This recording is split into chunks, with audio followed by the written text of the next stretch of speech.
Friday morning, can't control it.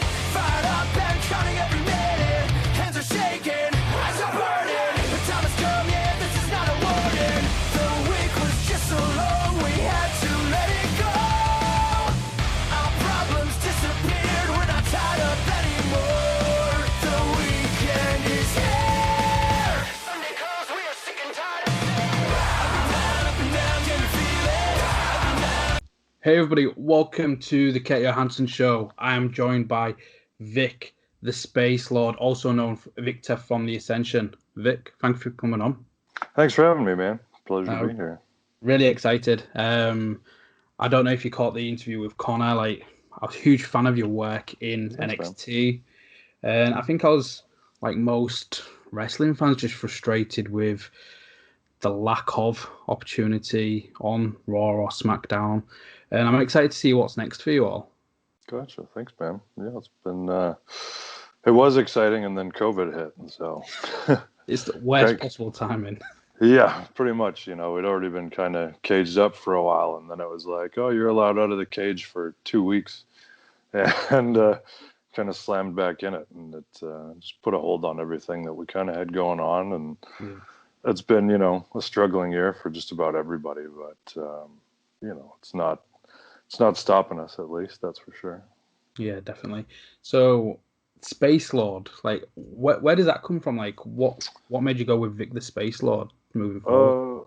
It's just kind of always stuck with me, in all honesty. Like, John Moxley actually kind of gave me the name years ago, back when we were in FCW, and there was just one day we were training up at the gym, and the song came on, and he just kind of looked at me and he was like, I feel like you wake up to this song every morning, and you know, you go light a cigarette and you get out of bed and you go start doing your things while Spacelord's playing, you know. And I was like, yeah, pretty much, yeah, that's how life goes.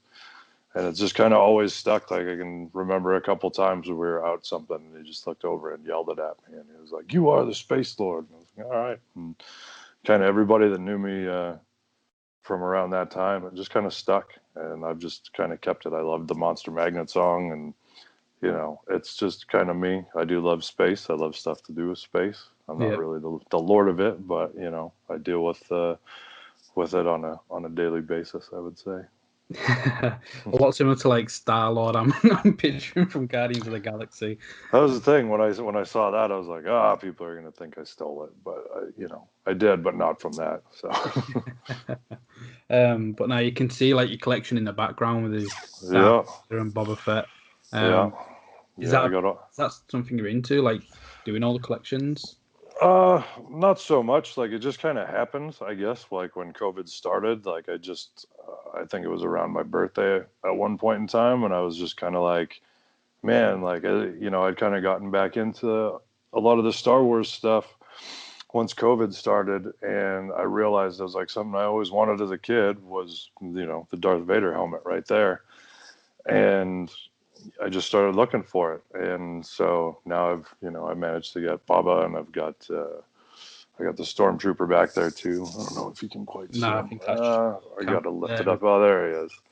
So, but you know, I kind of collect that stuff a little bit, but like after I'd gotten like those, and I've got Iron Man up in the corner and stuff, I was like, okay, I really got to stop collecting these things. I don't even have room for them anymore. And then they were like, oh, we're gonna, you know, do pre-orders for the Mandalorian helmet. And I was like, damn it, one more. Okay, that's it. So. That's where they get you, but I guarantee season 3 they'll introduce another character and you're gonna be like, looks like I'm getting another one. I mean, they've got so many out there now, like, and I've spent a bunch of time looking because I was really like, wow, how many are there and how many can I find? And there is a lot, of course. We've had 1 million Stormtroopers, so I'm not. I had to stop. I was like, it's just too much. You mentioned Iron Man. Are you more Marvel fan other than DC, or do you like them both?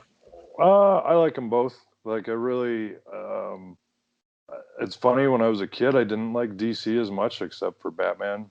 Yeah. And as I grew up, Batman kind of just drew me into more and more DC, and obviously their universe has expanded a lot. Yeah. They've got a lot more stuff too, I feel, is more adult based, I would say. Like they do a lot of darker storylines and stuff like that, and I enjoy a lot of that myself. Like, and they've had some of the most incredible writers, like with some of their stuff and like their offshoots and whatnot. So that's it's funny because like as a kid I was so Marvel until Image came out, and then I was all about Image, and then I think after a while I just couldn't afford to buy comic books anymore because they're starting to get too expensive, and I literally stopped for 15, 20 years almost, and then kind of once I started wrestling, for WWE, I was able to finally like sit and buy stuff. So, and thankfully by that time they started doing graphic novels, which I loved because I can finally get the whole story. That's funny because when I've gone back and looked through my kid stuff, there's so many stories that weren't finished because I couldn't afford them, or you just miss them, or whatever it was, and I never knew. Well, at least now I can find it all out. So yeah, I never really read them as a child. I kind of got into it during like my late teens and going into adulthood, and I think the first one I read was Killing Joke, and I just fell in love with it. Started reading more DC, and I think the only time I ended up reading something where it was going to get the issues rather than the volumes in the graphic novels was, I think, New 52 Justice League, and I'd managed to get up to the last volume, and that's where it's now weekly. And I remember it was the first time I've ever experienced it, where I've gone to the local comic shop, and I was like, right, I need this one. And I was like, we've sold out. What do you mean you've sold out? I need it. Like, and he's like, we're not going to have any more for a while. And I think I ended up paying like 4 or 5 times. I spent as much as I would for a full volume just on one issue off eBay because I was like, I need to read this story. Yeah, it's crazy how they get you on that. So are you gonna be watching Snyder's Cut? Yeah, I had almost forgotten. I had just seen the thing on my phone not long before we started talking, and I was like, oh yeah, I gotta watch that. So that's probably what I'll do this weekend after I'm strapped back to my couch after my match tomorrow night. So yeah, definitely. You mentioned your match tomorrow night then. Atomic Revolutionary Wrestling, facing the Headbangers. Like, yeah, man.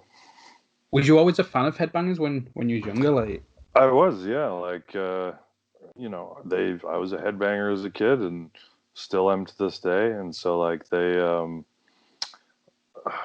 like, I liked them. You know what I mean? And to me, it was funny because, like, when I think back, I can't remember what happened, and I was actually thinking I might have to talk to them tomorrow about that. In between throwing punches, because I can remember when they won the tag titles, and then I can't remember when they lost them. I can't remember what happened with Thrasher, because I remember like Mosh came back as Beaver Cleavage, and then he was just Chaz, but I don't think we ever saw Thrasher again. And I was thinking, like, I honestly don't know what happened, so I'll have to figure that out. But I'm definitely, it's surreal to me to be able to work with guys like that, because they're not a lot older than me and Con, and it's pretty cool to be able to go with guys like that who like were an influence on us, because even before, we've used a couple of their moves from time to time, and even our last match with them it was fun because it was just kind of going at it. Like, we were just kind of trading back and forth and seeing what each other had. And, apparently we weren't done. So we gotta go again and get this dispute settled here. See who the real champs are of Atomic Revolution. Yeah, definitely. And it's going to be on Fight TV as well. They're doing the tapings for that, and falls count anywhere. So I can imagine there's going to be some heavy spots between the 4 of you. I imagine it'll probably get a little wild. That place isn't too big, but it was good to be in a place that had people, which is nice. We haven't been able to do that during COVID. And I mean, these guys, they want to go, we want to go. So I imagine it's going to be all over the place. So it should be cool. I'm looking forward to it. This is kind of like a favorite of mine to be able to do matches like this. it's been a long time since we haven't had a lot of rules thrown at us for wrestling. So it's nice to just be able to go out there and do what we do. Yeah, I can imagine. And like, we'll get into your stint with WWE later, but I just remember Connor saying you got told you had about 10 minutes for a match, and then it got cut down to 8 minutes. And then when you're at the curtain about to go through from Gorilla, it's like, right, you've got 5 minutes, and you're just like, shit, we'll do it in one. I believe I did say that, yes. It's too many days like that. And a lot of those times it was on shows that it shouldn't have happened on anyway. Yeah. You know, like when we were doing main event and stuff, and superstars and whatnot, we used to love doing those matches because, for one, you got time. You could do, you weren't as restricted most of the time. Like, you know, I did have agents a lot of the time say, like, you can't do any of this. And I'd say, well, how about I just walk along the edge of all that then? You know, and you get pretty frustrated a lot of the times. And you know, this goes for anybody within WWE. You know, you can always lose time out of nowhere on the show. And you know, at one point in time, when you go from having all that, you know, when you have 10 minutes and you're cut to 5, you just say, why don't you just give it to somebody else then? Like at one point I got sick of it because I was just like, what's the point of us going out there? Nobody's going to look any better at the end of this than they did at the beginning of this. Yeah. And you're really just wasting people's time, and you're insulting your talents a lot of the time too. That's my belief anyway. You know, there was only one time ever I can remember we got handed like an extra 3 minutes on Raw or something, and one of the people looked at me and was like, "What are we gonna do?" So I'm gonna kick your ass. That's what I'm gonna do. So wasn't like a big thought process for me in these situations. Yeah, definitely. I want to take it back before WWE though, like coming through the dungeon and wrestling for like Stampede. What was that like? That was really awesome. Like I would still never trade any of that for anything else in the world. Yeah. I was very lucky to kind of get the education I did and to learn from the people I did. Like, cause just through the dungeon, like I got to meet so many cool people and, just smart, like worldly wrestlers, I guess. Like there was always somebody coming through, like not to mention like Bruce had a lot of great knowledge that's really helped me actually throughout many years because I think he'd been injured a lot. He'd been injured a lot while he was wrestling. I haven't met a lot of people that liked him in my travels. But you know, I've never had any real issues with Bruce. He was just a shady promoter at times, and he was a prankster. So, you know, that was pretty typical, I think, for wrestling back then.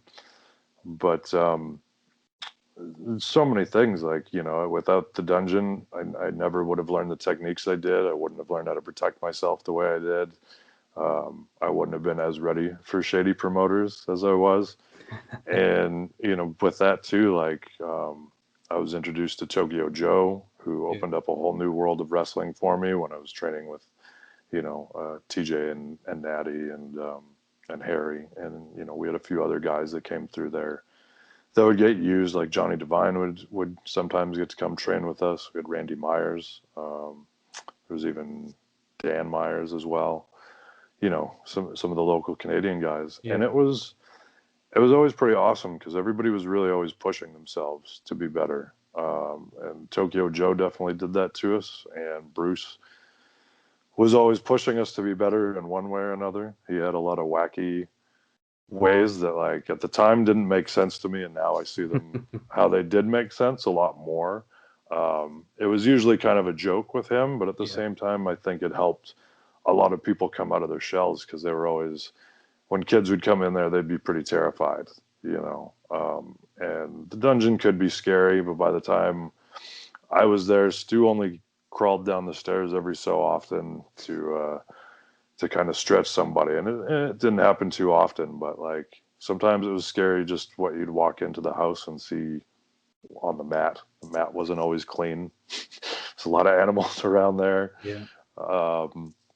But it was always interesting, man. Like there was always something going on at the Hearts, so it was always fun, and I'm very appreciative of my time starting there. So. Where did the name Apocalypse come from then? Came straight out of Bruce Hart's mouth, actually. Funny enough, because like I'd only had a couple matches. I think I'd trained for about 6 months. Yeah. And Stampede at the time was actually doing a lot of road shows. Like they were going out during the week and they were kind of traveling in between Alberta and Saskatchewan. And I remember a couple guys who'd been there a little longer than me. They came back and they'd been gone for like a month or something. Like I hadn't seen them. I was like, what the hell's going on? And they're like, oh, we've been out doing these shows. And I was like, man, I want to go do shows. Like, that'd be awesome. And so I think I did like a week or two, which was pretty awesome. But I was actually, Johnny Devine at first gave me the name Bishop because I think he used to go through Marvel and comic book names and he'd be like, oh, you can just take them or switch them or do whatever. And, you know, we'd kind of stuck on Bishop for my first week or two of wrestling. And then I can remember Bruce Hart standing there. We were at this other show and he's just kind of standing. He's like, what do you call yourself? It's like Bishop. He's like, And he used to do this thing where he'd just, and he'd like rock back and forth and kind of grumble to himself. And I was like, oh man, what's this going to be? What's he going to say? And finally he goes, from now on, you're Apocalypse. And then he just walked away and that was it. I was like, okay. And so that was where Apocalypse came from. And I was like, yeah, it's still an X-Men name. I'll take it. Why not? So that was literally where it came from. And I rolled with that for a long time until, well, I guess they kind of changed it when I came over to the UK the first time. Yeah. But it was because Tokyo Joe had changed it when I went to Japan. He was like, that's too hard to say in Japanese or something. Or it doesn't mean anything. And he just called me the Shadow. And I was like, okay. So I'd been that. And then once I went back to Canada, I was Apocalypse again. And then once I went to OVW, I was Apocalypse there for a while in DCW until Al Snow changed it at one point. And I'm trying to remember. Somebody reminded me of this. And now I can't remember what it was. It was a really dumb... Eric Doom. That's what it was. Yeah, he called me Eric Doom for about a week or two. And I think Joey Mercury eventually just changed it to APOC. Like, it just got shortened up. But I remember it was funny at that time because we'd be on the non-contract class TV show and I'd be Apocalypse. And then if you watched OVW right after, I would come out as Eric Doom to job out to somebody or whatever, put somebody over. And I was like, wow, I'm feeling confused, you know, it's a little identity crisis for a while, but, you know, it all sorted itself out in the long run. Yeah. Did any of like those different characters and stuff help you for when you did get to like FCW and then later NXT? Everything I did in OVW and DCW definitely did. I think everything I'd done previously had been so wrestling based. Like even when I was over there in the UK working for Dixon, you know, that was a lot of showing out, as Brian Dixon likes to put it. But it was still, you know, I was still very wrestling based. And OVW really, you know, with everything Danny Davis and Rip, and, you know, we had so many people helping at the time, like Nick Dinsmore and Rob Conway and Joey, and then we had Roadkill, and they were really, you know, and even Al Snow at the time was very mean about it, but he was very, I think he was really trying to drive home the point of like, here's kind of how you put all of this together. Like, because at the time he was dealing with people who had no experience or experience, but like unable to transfer things over. You know what I mean? And so that was where I was more prepared there for going into FCW than anything else, because, and like a lot of the guys at the time said, I can remember talking with Cabana, and we were like, man, we've wrestled a lot of places, and not one of them is like it is here. You know, here is it's a completely different world. They don't play by the same rules. They have their own rules, and that's the way it is. And so by the time I got to FCW, I was more than ready for that. So. Yeah. I never realized you worked All Star on the camps for Brian Dixon. Like, Oh yeah. what was that experience like? Was you there long? I was there for about 4 months Yeah, one summer, and it was awesome. it's a tough I think, run. uh, I mean, I was still pretty young at the time. I think I'd just come, I was 24 or Yeah, 25, and I had hurt my knee and had knee surgery in Stampede, and so I was really pretty bummed at the time, and I'd lost my real jobs, and I can remember like all the Canadian guys would kind of go over there and try to work for a while, and some guys hated it, some guys loved it, and all I could think was like, that really sounds like what it's like to be a pro wrestler, one way or another. yeah, And I wasn't wrong. Like when I got there, you know, take a long flight and then show up to Butlins and like work, and then we're gonna go on the road. And I loved it. I think the only time I didn't love was one point in time. I think we had like a week off in the yeah, middle of everything, and we kind of didn't know what to do with ourselves because I was trying to save as much money as I could. And when you're not working, you're not getting paid. yeah, And so all we would do is kind of go run around Birkenhead, and you'd wind up spending money because you're just kind of bored sitting at the digs. But I mean, I loved it. Like every day there was great. I never really went stir crazy being in the cars as far as I can remember for all the traveling we did. Like I can remember one weekend I was in a car with like Johnny Midnight for something like 30 hours or 38 hours out of like a 48 hour, couple days because we were just driving. I think we did like 3 or 4 shows in like yeah, that time. Like, so it was pretty cool. Like I loved it. I loved coming over there to see the UK and stuff. Like I was mad. I never really got to go to Scotland at that time. And even by the time I got to go to Scotland when I was with WWE, we're kind of so closed off from everything that you don't get to go out and you don't get to experience. experience Scotland. No, and so I remember my first Euro tour. I think after a few days in, I remember just thinking like, man, I'm really really thankful that I got to spend the time I did with doing this All Star loops that I was doing because I actually got to see real life around there and I got to experience people and not be kept in a bus or be kept in a hotel or an arena or whatever. So it was great. Like I loved it. Yeah, definitely. What did you think to obviously you've come through the dungeon and Stampede and you was already wrestling, but a lot of the people say when you go on the camps, there's no other schedule like it. Other than WWE, you're not wrestling as much Yeah, as you are when you're on All Star. You mentioned yeah, 3 or 4 matches in a 2-day period, and yeah, it's arrive, put up the ring, wrestle, take down the ring, get it in the van, yeah. go to the next place. Like, what did you think to like your wrestling? Like once you got back to Canada after the All Star run, did you think you had an improvement or? Uh, that's a funny one. I'm trying to remember now. Um, well, it was definitely a change Yeah, because like Calgary, everybody wrestled pretty.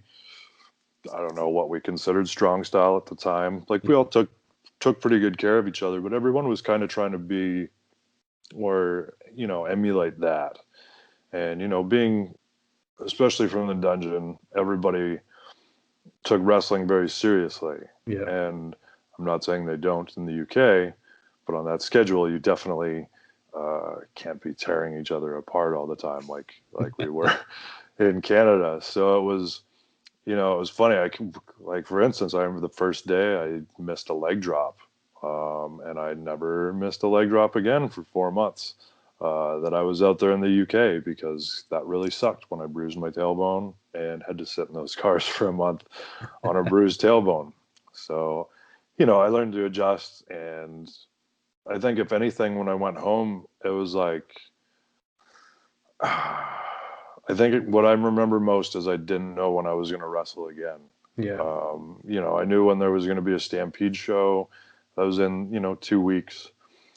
And like I just remember wanting to wrestle. It was all I wanted to do. So that was kind of the hard thing when you'd go back to Canada, especially off a schedule like that. Like for me anyway, it was like, man, okay, I've had a week off. It's great to be back in Stampede. Like, you'd add in maybe a little something you did or something you liked, from working in England. But other than that, I was back in Stampede, and I knew what the style was there with the guys. And that was just always a thing. Like, everybody used to ask me, like, are you homesick? And I'd be like, no. Like, you miss people, you miss your family, your loved ones and stuff. But I was like, man, I'm a young kid finally out here wrestling all the time. And it was the same thing when I was in Japan for the one tour I got to do. And they were like, are you homesick? And I was like, no. I was like, they're like, you want to go home? I was like, no. It's like, there's the same thing. And Japan was weird because that's the only place I've ever had dreams of not being in Japan. And then I would freak out in my dream and being like, I have to go. I have to be on the bus. And then I'd wake up in a hotel room in Japan. And I was like, well, this is weird.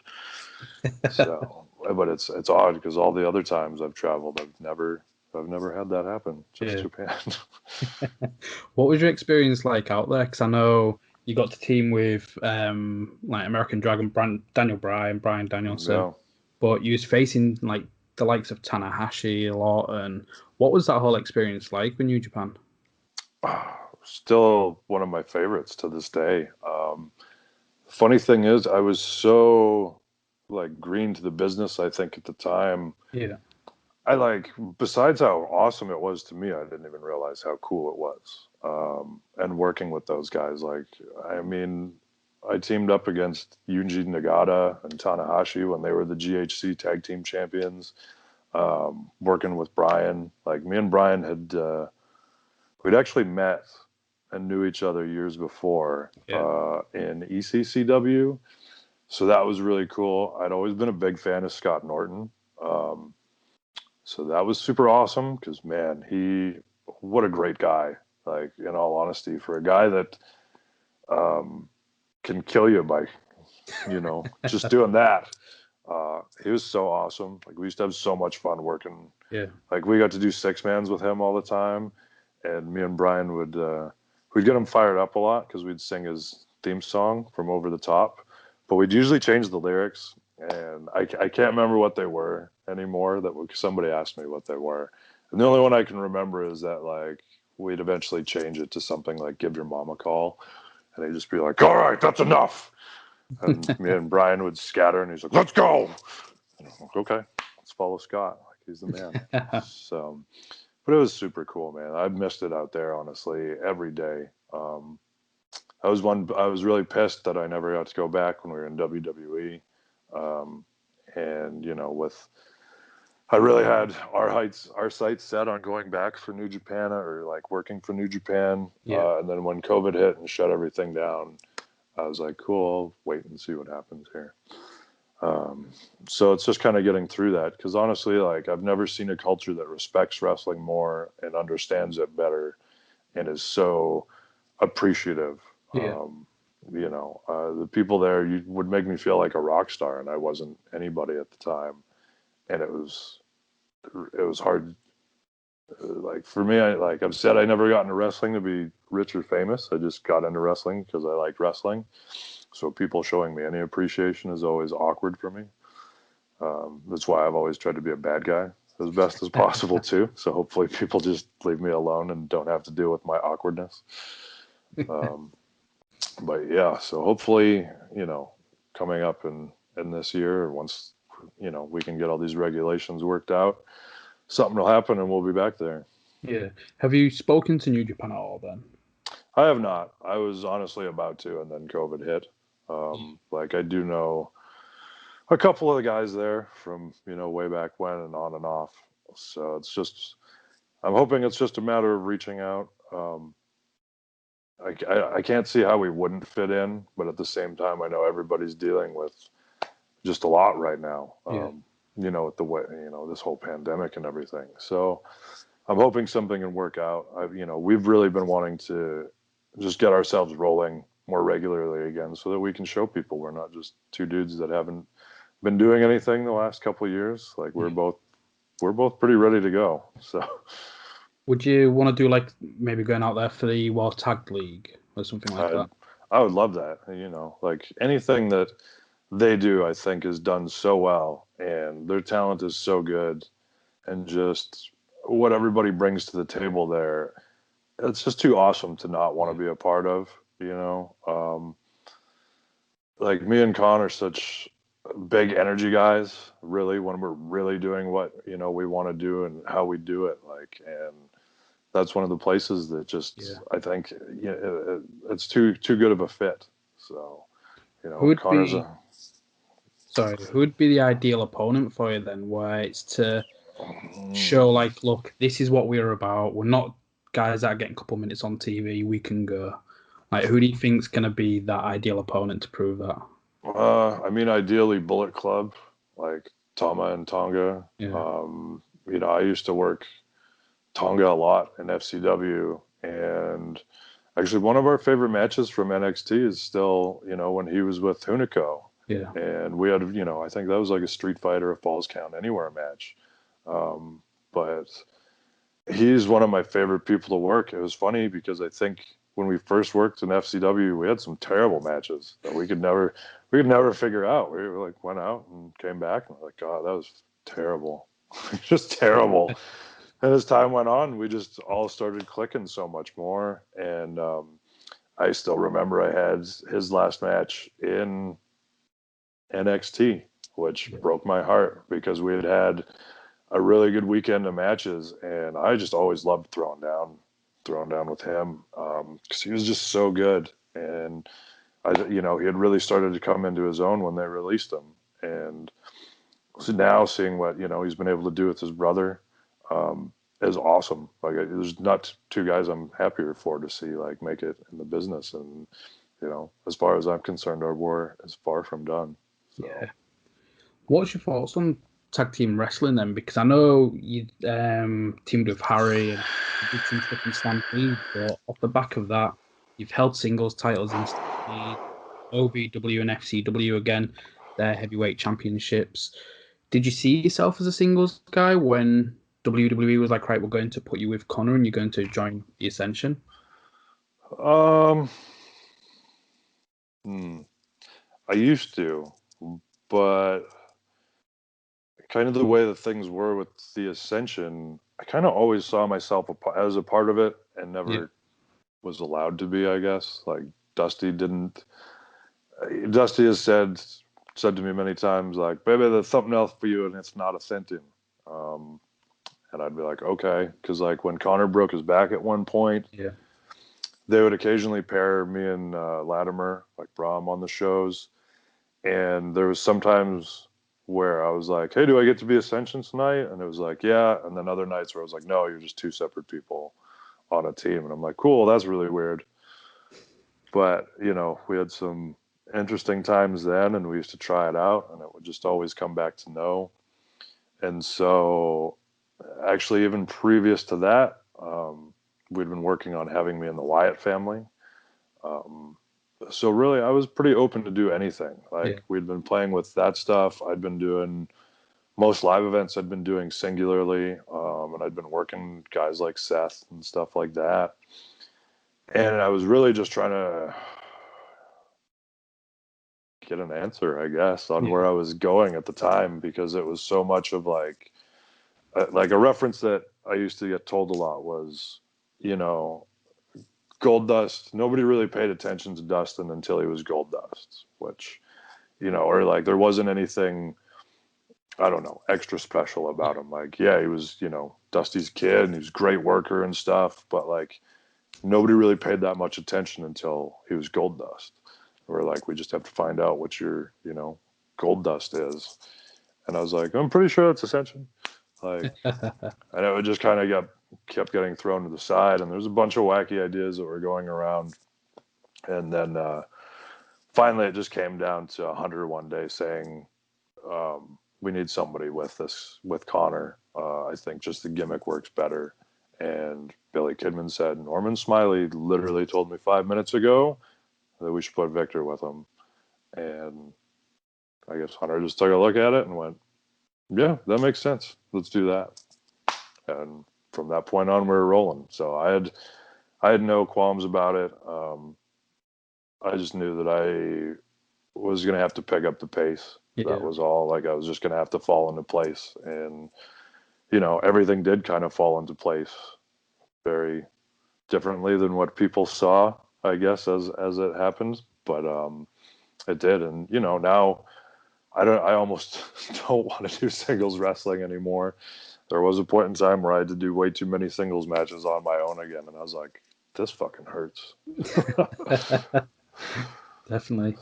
When you mentioned these conversations of you joining Wyatt Family, was that when Wyatt Family were already established in NXT, or like what was those conversations? What happened to that? I think it was previous to them fully showing up on NXT, because I had talked about it with Bray and with Rowan and Brody, and we were all pretty good friends as it was. And Bray, I know, wanted the family to be as big as possible, and we had shot quite a bit of stuff. Like, I was in, I know, the original Wyatt entrance. Like, I'm in there. I'm one of the followers kneeling around the tree, and like we did some pretty awesome promos on promo day that were a lot of fun. There was always just messed up situations that we would think of, and it was a lot of fun. So I had hoped to be there, and then I think right as they were getting brought up, I got hurt, and I blew my knee out there in a match. And so that at that point in time was when it was like, okay, these guys are going, you're not. You got to think of something else quick, basically, is what I was told. Like, I can remember as that all happened and I was hurt, they were basically saying, like, if you don't figure something out by the time you're hurt, we're probably going to fire you. And then, I don't know, within a month of coming back after being hurt, I was put in Ascension. And it's not like it was my idea, but it worked out.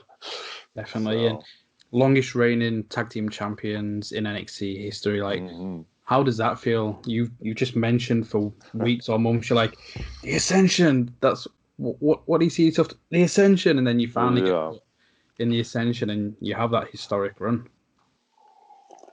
I mean, it's hard for me to think about. It's so much different for Ryan and me, and I've never. I should probably ask him, because I never do.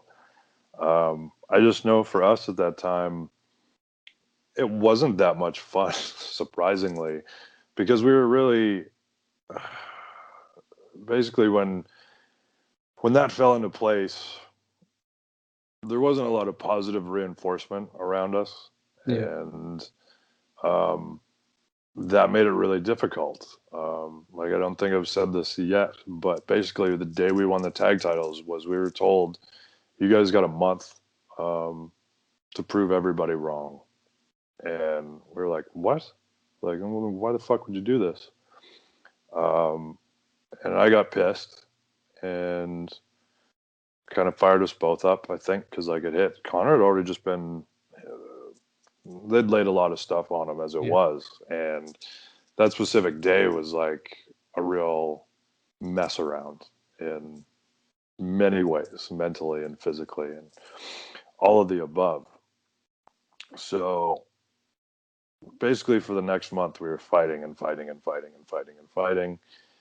And at the end of the month, all of a sudden we were okay. I was like, okay, you guys are doing good. We're not gonna throw you out yet. And as the title reign kind of went on, we were always fighting to do more. Like, we were always like, hey, let us do more. Like, we want to do more. Like, none of this is going to mean anything if we're not doing more. And so we were always kind of fighting for that and struggling for that. And then, like, it's always so funny to me to think, like, the way that the shows aired, like, we were one day short of a full year, but I think that it's a little bit more because of the air dates. But it was actually physically one day away from being a year when we lost the titles. But that was a very up and down year. I mean, there was a lot of stuff that happened. I mean, we were so shocked when we went to Access that year at New Orleans, and we were the tag champions, and just seeing the reach of what NXT had done at the time was crazy. Because like I can remember Access got a little chaotic that year, and we were kind of pulled like it was like you'd be doing matches, and then all of a sudden you'd have to get pulled to go do a signing. And then you'd be back to have another match. And you'd be like, can I go sit down for a minute? Like, please? And they'd be like, you can go sit down for an hour while you're signing autographs. And be like, okay, I don't know who wants our autographs. And then you'd go show up, and there would be the hugest line of people.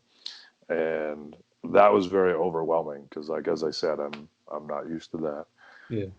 And so the positivity and stuff that we got to see from the fans was super awesome. Not that our, Florida-based NXT fans at the time weren't.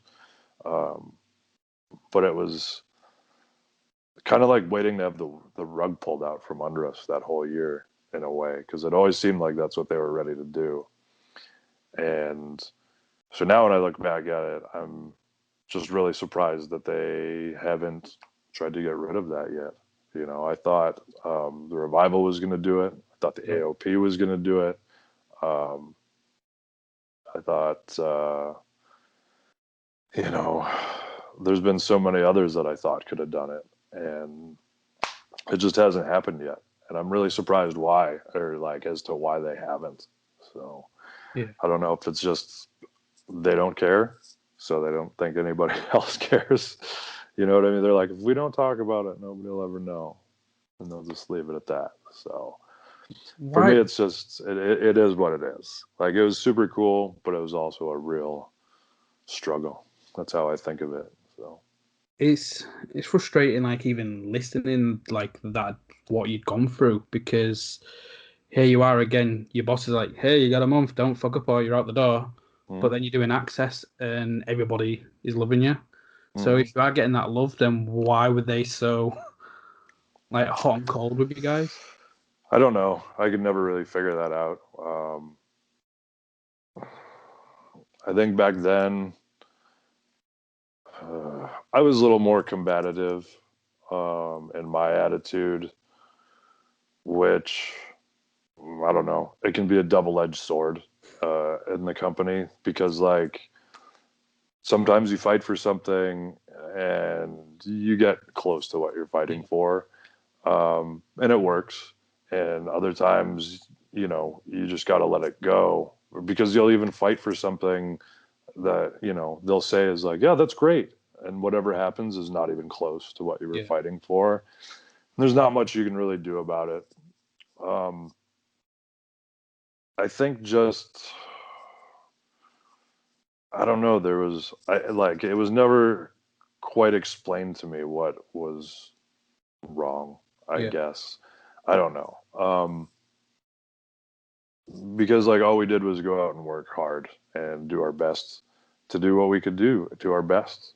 And I don't know if it was just the mentality of the system at the time, but that's just the way it was.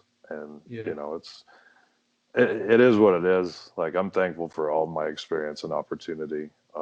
It took me a long time to kind of not be bitter about a lot of it. But to me, I was like, I'm just holding on to bitterness for no reason. Like, I used to look around a locker room of many people who were in the same situation and who were also, very down, depressed, angry. Just WWE is a very, very hard world. And I think kind of the generation that I was a part of from NXT, I don't know, like I think we were just treated differently because it was as everything was becoming more corporate. And, I'm not saying where, I have a Me Too movement or something like that kind of thing. Like, I'm from the old school of wrestling, so I never wasn't ready for like a bad attitude, I guess, when it came down from up above. So it was more strange to me when it became a good attitude up above than anything. But I really can't explain it. It's just kind of the way that company is. I think they believe the more pressure you put on coal, you get a diamond. And sometimes, it works out and sometimes it doesn't. And sometimes it's just their viewpoint on what looks like a diamond and what doesn't. Yeah. What was your thoughts going into the match with Too Cool? Oh, that was awesome. Except it was. So I know Scotty had been around a little bit at the time. He'd come through as a coach, or like as a guest coach at the time, and he'd seen the way things had changed, with the way especially with the rules of tag team wrestling and stuff like that, as to where Brian was still working the way Brian worked. And the one thing I remember was that day we needed Demott and Tensai. Why do I always forget his real name? Oh, I'm brain farting because I haven't thought of it in so long. Okay. Bloom, Matt Bloom.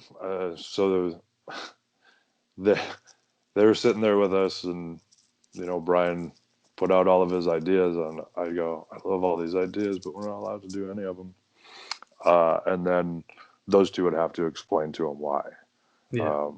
And like this happened to a lot of guys that would come back over time, because if it was two of its younger guys in our position going, hey, we're not allowed to do that, we're not allowed to do that, can't do that, they're like, why can't we do that with you? And I'm like, this isn't our rules, we're not the ones to make the rules.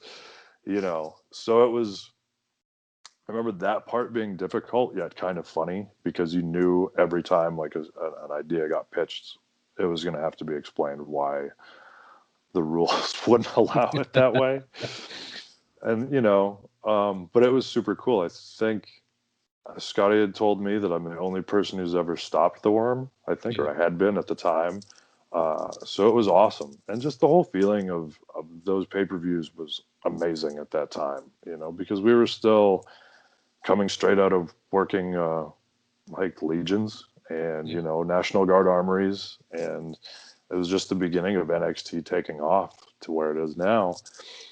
And that was also the first time they let us work somebody else, you know what I mean? That was not just our level type of thing. And so it was awesome. And like those guys were great. Like I love Scotty. I think I nearly killed him on something that night. And then I didn't see him again until years later. And I remember I had texted him and apologized to him to make sure that he was okay. And I didn't see him till years later, and I was still apologizing. So, it was cool.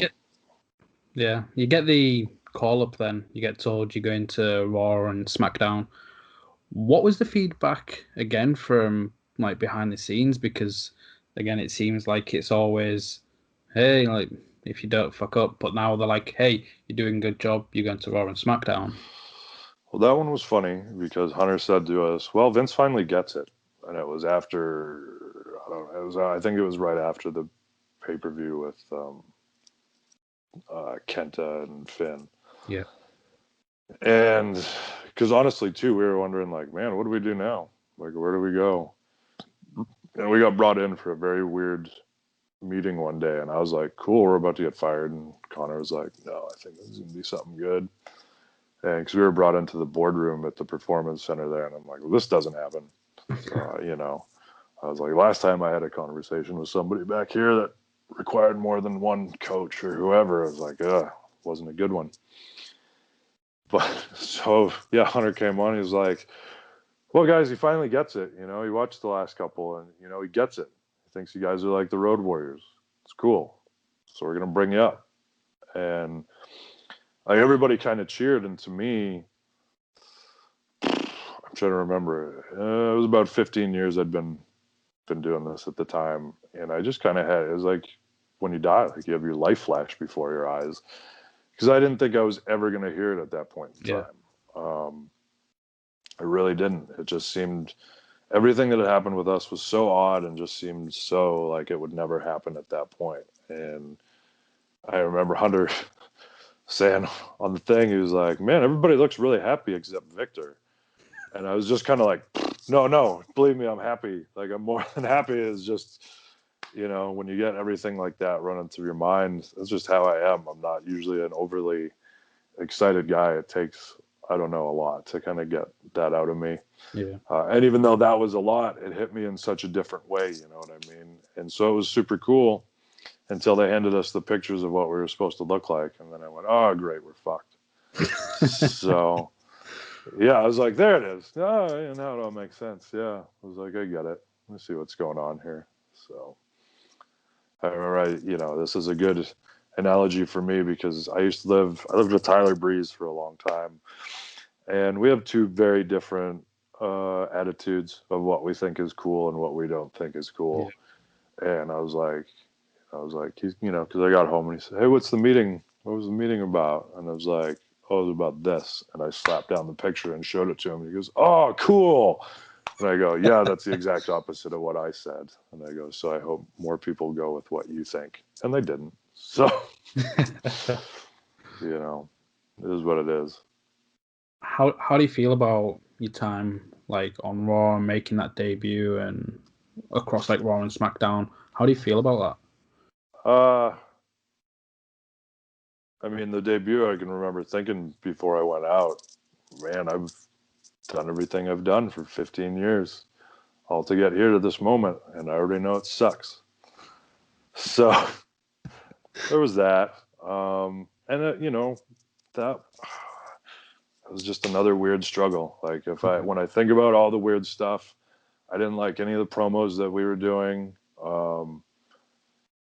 I just knew it wasn't us, and it was kind of like they wouldn't listen to what was us or how things should have been done. And in all honesty, like, I don't know, 2 or 3 years later, I sat and had a conversation with Kane one day when I was really frustrated.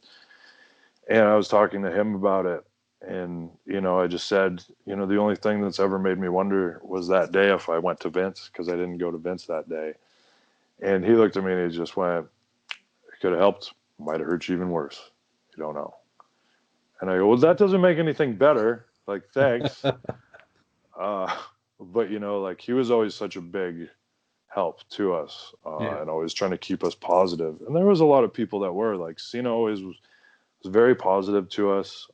He talked to us a lot, like, helped us out on live events a lot.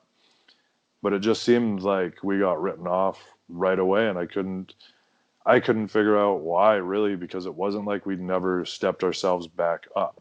Like, when we'd go work on live events, we knew we were working an uphill battle because by then everybody had written us off. And so, okay, you're going to go out here against another team that now the company's not really pushing either.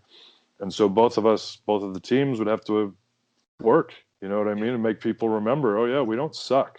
You know what I mean? And we'd do that every time we went out there, unless we were told, no, you're not allowed to do that. And so, like, I remember there was one time, there was a weekend where I worked, me and Connor didn't have, something happened, I can't remember what. But so we were scheduled, I would work Ryback one day and Connor would work Ryback the next day. And Ryback, to his credit, always went out of his way to put on a hell of a match. And we went out and worked, and when we came back, the critique was that was a great match, but you should not have had it with him. And it was just, well, why? Why are you going to stop talent from being your talent? You know, and I got really sick of that throughout Raw and SmackDown. I know when we got drafted to SmackDown, when they did that draft, there was a big change in the fact of whatever time we were given, we were able to make a lot more out of it. That was 100% change. There wasn't a lot of restrictions put on at that point in time. Like, that roster was, what I was told, was formed because who formed it knew what everybody was capable of doing and wanted to utilize that. And they did, and it worked. And SmackDown started to beat Raw at that time, and Vince didn't like that. So all things that I hear. And he said, cool, we're going to change that up. And why wouldn't it, like, I know Raw's the baby, but SmackDown's still their show. Like, even back when I was a fan watching, I liked SmackDown better than Raw because I saw the wrestlers that I liked on SmackDown. And I like wrestling. That's why I watch wrestling. You know what I mean? It's not just because I want to see somebody start a show for half an hour talking about how they're better than somebody every week. Tell me something different in a promo Because that's all that happens, as far as I'm concerned, in the majority of wrestling promos. Yeah. You're just telling me you're the best. And I'm pretty bored of hearing it. I don't need to hear it for half an hour. And I like the fact that SmackDown tried to get away from that specific format. And all those guys, I've said this before, was the best crew I've probably ever been a part of. Like when we did our tours, we were doing live events on Mondays at first that nobody was showing up to, because it was just it was a very thrown together thing when they started doing those shows, because they were like, okay, SmackDown no longer has to go to Raw, but SmackDown was filmed on Tuesdays. Well, you're already on the road Friday, Saturday, or Saturday, Sunday, whatever. But now you have a gap in between, so they just started putting in live events in places that at first were not drawing places. Yeah. Like I think there was one place, I'm trying to remember where it was, like Iowa or something, and it was like 600 people in the crowd. Like, that's pretty crazy to see when you're in an arena, Yeah. when there's only people on the floor. And, within, I think the next 3 to 6 months, like all those arenas were filling up. And I know that there was meetings held backstage of Raw saying, hey, that other brand is beating us, and this is how they're treating everything. So we've got to step it up. And I remember all of us laughing about that, because we're like, cool, we're not changing the thing that we're doing because it's working. Like, I think Cena even came in and was like, guys, I know that there's been this said, but guess what? What you guys are doing is working, so keep doing it.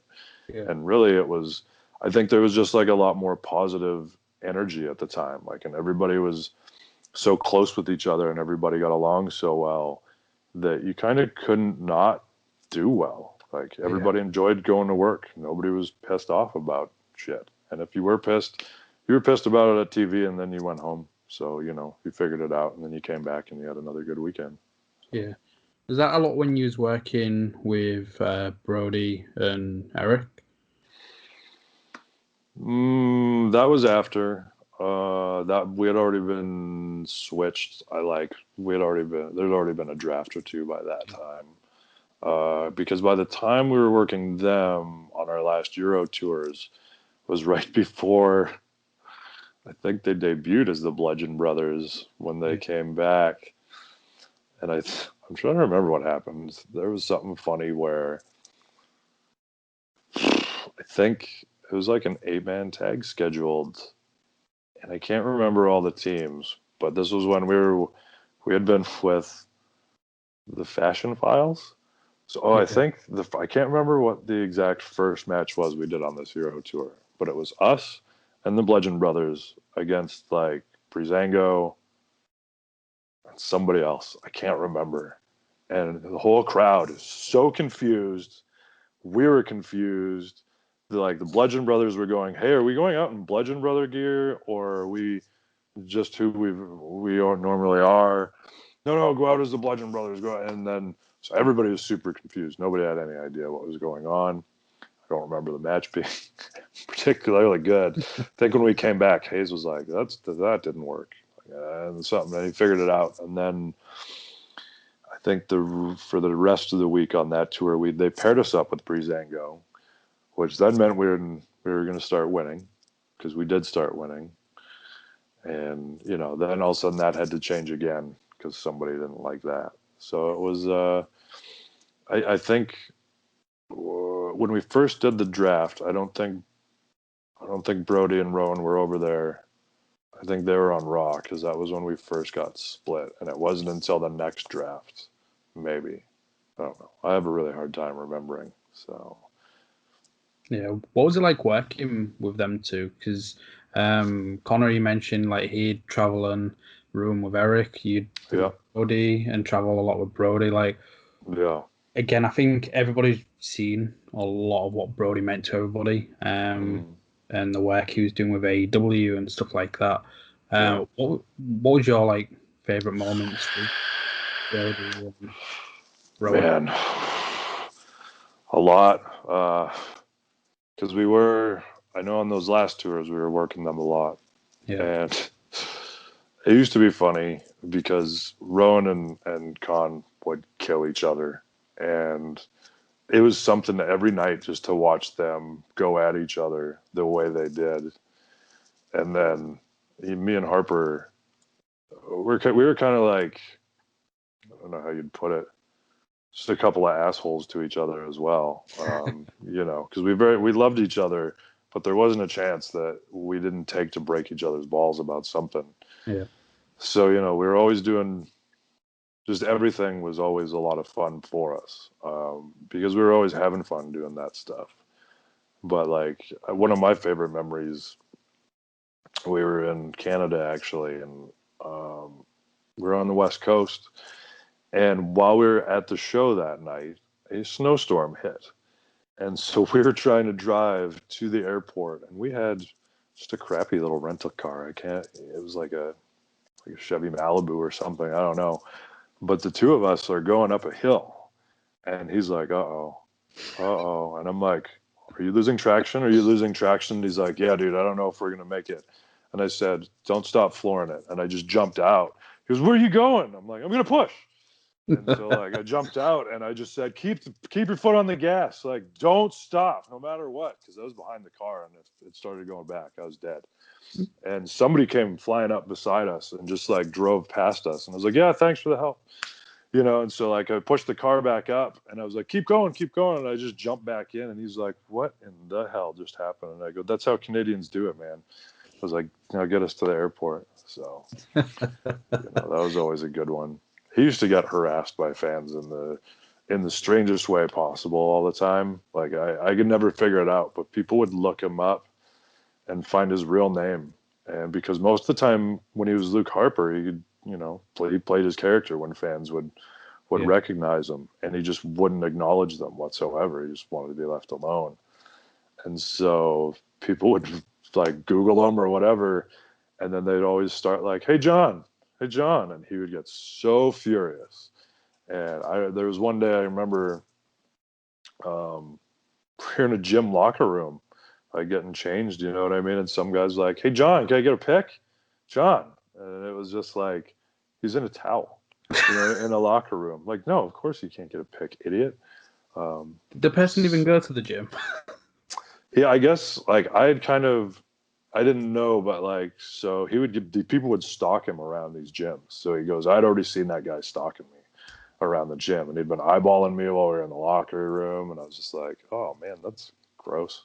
But people would do that to him all the time, you know, or he'd get the classic when he was out with his family, you know, having dinner or whatever, like, hey man, I hate to bother you. Like, no, you don't. Otherwise He you would wouldn't be always, doing it. yeah, he'd always say that, like, no, you don't. Like, so, but that's how people are, you know, they just want a picture and an autograph and then go tell their friends they got to do that day. So, What are some of your favorite and some of your most bizarre fan interactions then?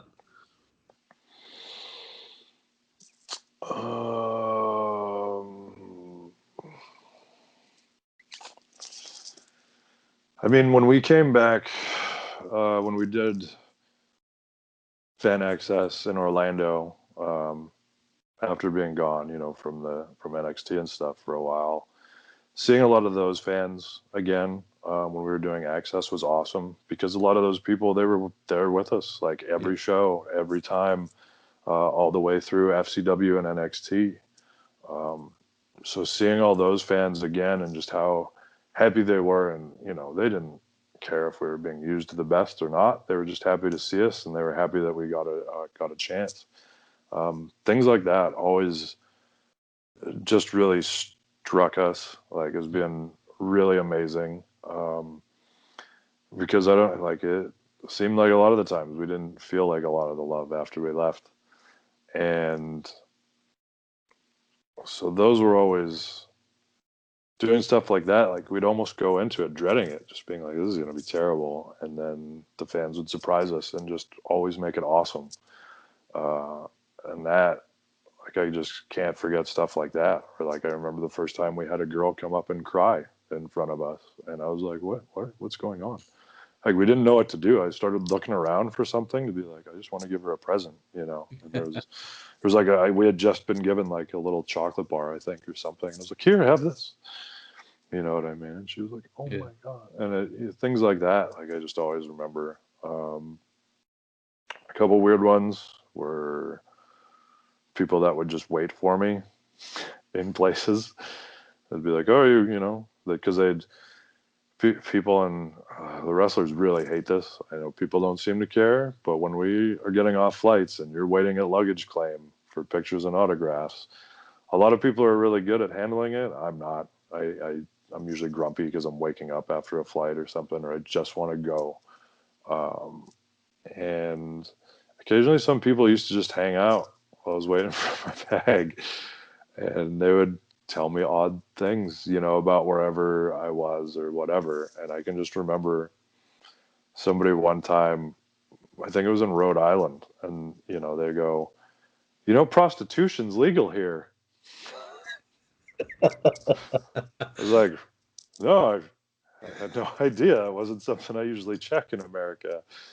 And they'd start telling me some weird story, you know, and I'd just be like, "Okay, God damn, is my bag here yet or what? Like, come on."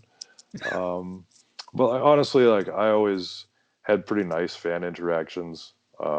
Most fans were pretty good. I'm just really, really moody in the morning. Yeah. And, you know, that's the whole thing. Like, you just got to pick your time and place. You know, the only other weird things are pretty typical for guys when, you know, fans go out of their way to find you online and start sending you things. Yeah. Like, it's cool for the appreciation, but sometimes it's so, especially for somebody like me, like, I don't really want anything from anybody. Like, boo me, make some noise when I walk out you know, out of the curtain, maybe buy my merchandise if you like it. I don't know, but don't send me anything. I don't want anything from anyone. I appreciate it, but I'm good. I got enough. What is, like, how did you feel with WrestleMania then? Like, on your matches and the whole experience, like, you speak of Access so fondly. Like, what's the whole Mania experience like for yourself? Oh man, I always dreaded it, honestly.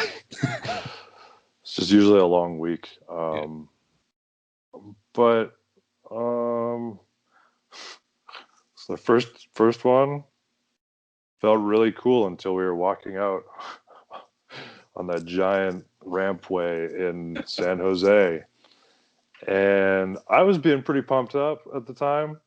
You know, I was kind of like doing my thing with Connor, and Ryback was behind us in a very bad mood, very angry about something. I think about being in the Andre or something. I don't know. And he was just sucking the life out of me, basically, from behind me, as like I was trying to be as energetic as possible. Because too, that year we had a great little spot. Like, we got rid of Mark Henry. Like, it was, that one was, I was super stoked about. And after that, every year just seemed to get more depressing. But I had a lot of cool experiences always. Like, I just would always go into it with such dread, I guess, because it's just such a busy week. And I think mostly the reason I dreaded it was because it wasn't, I couldn't just go be me. Yeah. You know, anytime you leave the hotel during those weeks, everybody around you knows who you are. And it's very overwhelming for somebody like me. I honestly, usually if I'm leaving the hotel, I'm not usually going to sightsee, unfortunately. I usually have something I have to go do, or that I want to do, or that I just want to be Legal left prostitution. alone. Yeah, well, I don't think that was everywhere. I don't think WrestleMania was ever in Rhode Island. But I mean, it was just always very overwhelming. Because, like, you really couldn't go have dinner without, you know, being I don't want to say bothered, but, you know, being asked by somebody for pictures and stuff. And a lot of the times I think I would kind of be trying to catch up with people I hadn't seen in a while, or, you know, kind of doing other things. And so for me, it was overwhelming in that sense of like, man, okay, here's a week where everything I'm doing is going to be watched no matter what. And so that's tricky for me. WrestleMania was always also very disappointing just because we were never doing what we wanted to be doing on there. The Andre was always cool. Don't get me wrong, but we wanted more. You know what I mean? And I think WrestleMania time is hard for a lot of the stars there because not a lot of people are actually getting what they want. And so everybody's just kind of pissed off about it in a way, or else people are so focused on what they're going to do that there's no other, you don't have time to breathe kind of thing when it comes to WrestleMania. So like, although the experience was always very cool, it's always very overwhelming. And it's stressful for a lot of people too. So I can imagine. Mhm. You mentioned before, like with Kane, and you suggested should I have gone to Vince at the beginning? Mhm. Did you ever, like later in your career, did you ever voice any of your concerns with Vince? Like how, if so, how were those interactions? I went and talked to him a couple times. Obviously, not enough times. Um, he's very hard to get to. Some days you got to sit there and wait and wait and wait and wait and wait forever. Yeah.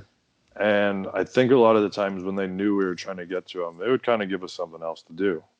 Um, it was always the funny thing. Like they'd always know, like, oh, if we make Victor do a match today, he's going to take 45 minutes doing that TV paint. Like he's not going to have time. And maybe they didn't say that, but it always seemed like that. Um, because too, Vince was never negative towards us. He really liked Connor because Connor's just a monster. Yeah. And in my talks with him, they're always positive. Like if anything, I had him admit that we weren't being used to our full potential. And I can remember the conversation I had about that, just trying to get it there. And I honestly, I could never figure out why it didn't happen because like everything, I mean, anything that we did, I feel like we did really well. And I mean, even things that I think that they didn't think we'd be good at, I think we were good at. Yeah. And like Fashion Files was kind of the one I think that just made me stop caring in a way because no matter how good it did, Yeah. and how much people liked it, It was so entertaining. yeah, Vince, as far as I know, did not like it, didn't get it, didn't care for it. And it kept getting kind of like pushed away. Like, oh, yeah, guys, I know we spent all day filming that.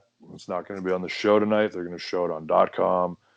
And then something it would always get messed up somehow. Like there was always something that was messed up. And it was really frustrating because the writers that worked on that stuff worked really hard. Yeah. I mean, Breeze and Fandango worked really hard on it. We worked hard on it. Like we all loved doing it, especially seeing the response that we were getting. Like when they would air it, we would go out and basically watch almost within the crowd to see the reactions. And it was awesome.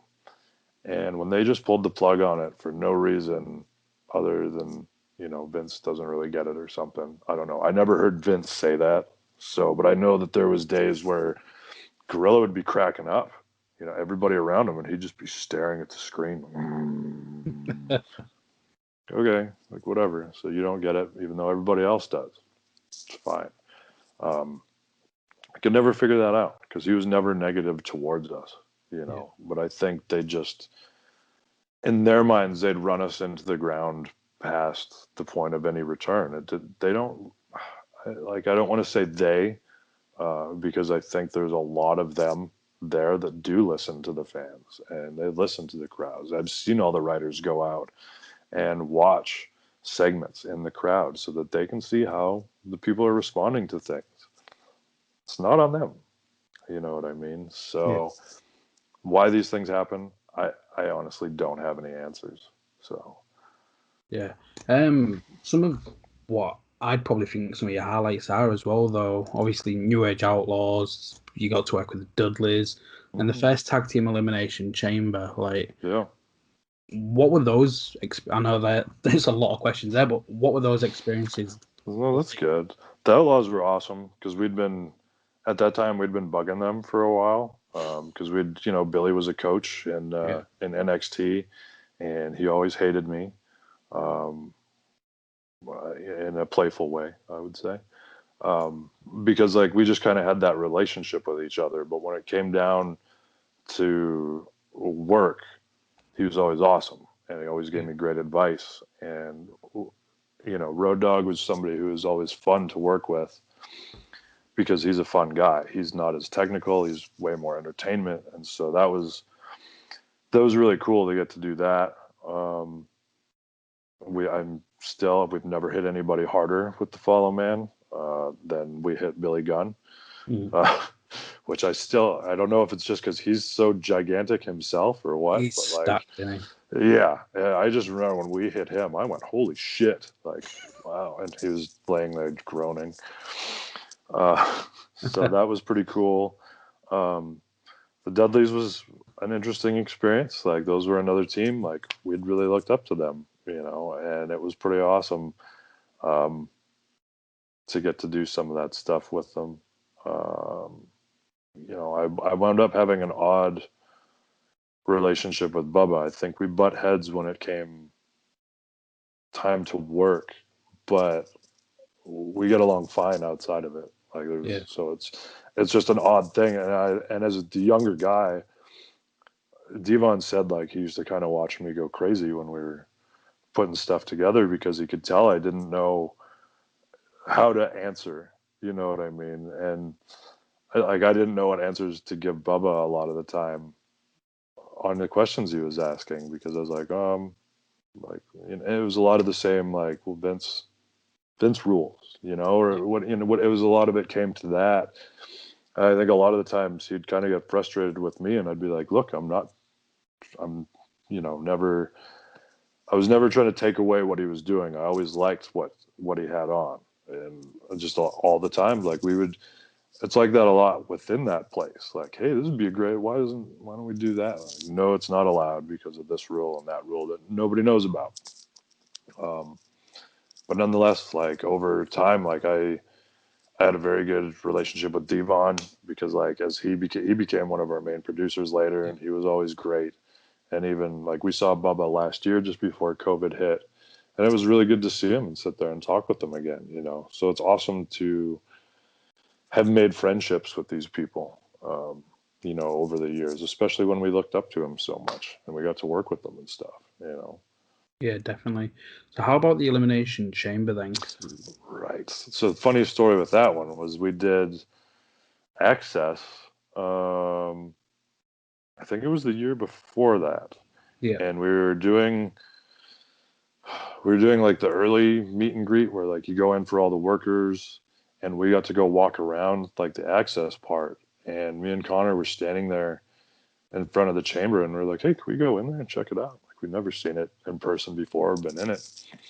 We get in there and we walk on that metal, and we went, holy shit. Like, this thing's no joke. Like, it's solid. Like, and the metal grates are like grooved. It's not all flat. We were like, holy shit. And we're like, good thing we're in a tag team. We'll never have to be in this. Well, guess what? Yeah. We were immediately, when we got told that, we were like, oh, that thing looks painful. And it was. And that match was an interesting one in itself. And you know, it was pretty awesome to be in that and doing that. I was disappointed we never got to do that again, but at the same time, it was it's one of those days of struggles of what you're allowed to do and you're not allowed to do. Yeah. So, and that specific day was interesting. Just watching kind of it all come together. It was a struggle. Like, I don't think people realize how much goes into a lot of what guys put into the show. And it's very draining, I think, on talents when a lot of the times you're told no. You're told no far more times than you're told yes, at least at the lower levels. You know what I mean? And the lower levels are just anything that's not the top bill, basically. So it's a lot of my memories are kind of bittersweet in that way, because I can remember funny things from that day that were situationally funny because, you know, I saw two people get in a fight in the locker room that I never would have expected to get in a fight. And not a physical fight. It was very close, but